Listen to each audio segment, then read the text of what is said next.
রাত্র 3টার সময়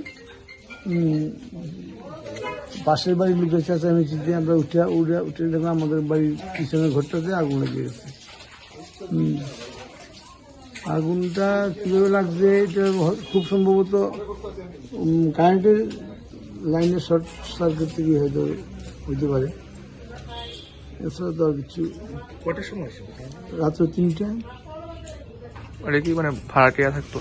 ভাড়াটিয়া, তারা ওই ঘরে ছিল ভাড়াটিয়া। ভাড়াটিয়া কালকে ছিল না বাড়িতে। কটা ঘর করছে? কিন্তু দুইটা ঘর, কিচেন সহ 2টা ঘর। ক্ষয়ক্ষতির পরিমাণ কেমন হবে আনুমানিক? এমনিতে তাদের যে ভাড়াটিয়ারা তো জিনিসপত্র মিলে প্রায় 2-3 লাখ টাকা জিনিস হলো। আর ঘরটার যা একটা বাইক ড্যামেজ দিচ্ছে, সব মিলে আজকে প্রায় 10-12 লাখ টাকা। কি নাম আপনার? আপনার নাম? উৎপল কান্তি রায়।